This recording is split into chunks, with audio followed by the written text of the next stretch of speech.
Mark 3 is divided into 5 sections. Mark 3, 1 through 7. Doing good on the Sabbath.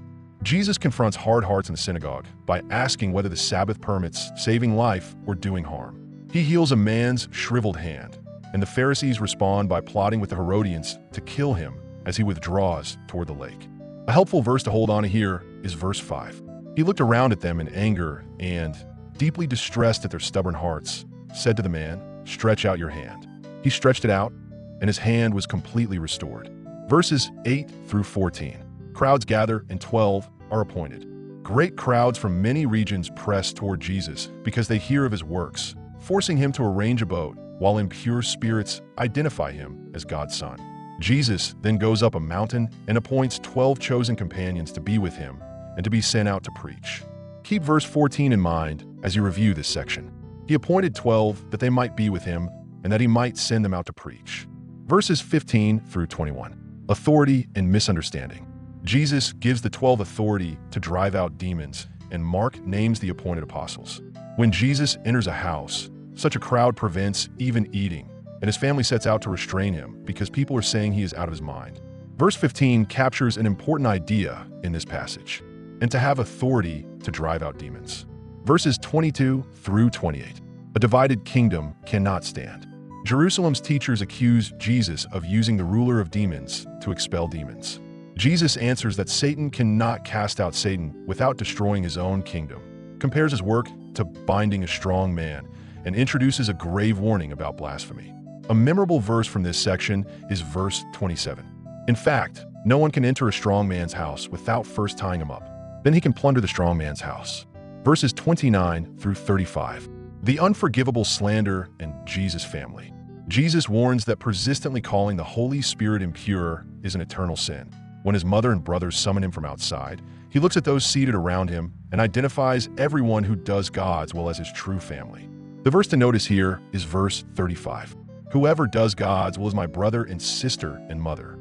We are about to read through Mark chapter 3 from the beginning.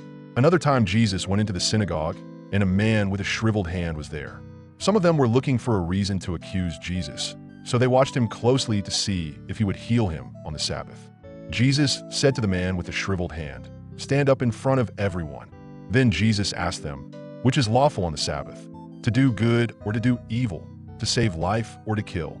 But they remained silent. He looked around at them in anger and, deeply distressed at their stubborn hearts, said to the man, "Stretch out your hand." He stretched it out, and his hand was completely restored. Then the Pharisees went out and began to plot with the Herodians how they might kill Jesus. Jesus withdrew with his disciples to the lake, and a large crowd from Galilee followed. When they heard about all he was doing, many people came to him from Judea, Jerusalem, Idumea, and the regions across the Jordan and around Tyre and Sidon. Because of the crowd, he told his disciples to have a small boat ready for him, to keep the people from crowding him. For he had healed many, so that those with diseases were pushing forward to touch him. Whenever the impure spirits saw him, they fell down before him and cried out, "You are the Son of God." But he gave them strict orders not to tell others about him. Jesus went up on a mountainside and called to him those he wanted, and they came to him. He appointed 12 that they might be with him and that he might send them out to preach, and to have authority to drive out demons. These are the 12 he appointed: Simon, to whom he gave the name Peter; James son of Zebedee and his brother John. To them he gave the name Boanerges, which means sons of thunder; Andrew, Philip, Bartholomew, Matthew, Thomas, James son of Alphaeus, Thaddeus, Simon the Zealot, and Judas Iscariot, who betrayed him. Then Jesus entered a house, and again a crowd gathered, so that he and his disciples were not even able to eat. When his family heard about this, they went to take charge of him, for they said, "He is out of his mind." And the teachers of the law who came down from Jerusalem said, "He is possessed by Beelzebul. By the prince of demons, he is driving out demons." So Jesus called them over to him and began to speak to them in parables. How can Satan drive out Satan? If a kingdom is divided against itself, that kingdom cannot stand. If a house is divided against itself, that house cannot stand. And if Satan opposes himself and is divided, he cannot stand. His end has come. In fact, no one can enter a strong man's house without first tying him up. Then he can plunder the strong man's house. Truly, I tell you, people can be forgiven all their sins and every slander they utter. But whoever blasphemes against the Holy Spirit will never be forgiven, They are guilty of an eternal sin. He said this because they were saying, "He has an impure spirit." Then Jesus' mother and brothers arrived. Standing outside, they sent someone in to call him. A crowd was sitting around him, and they told him, "Your mother and brothers are outside looking for you." "Who are my mother and my brothers?" he asked.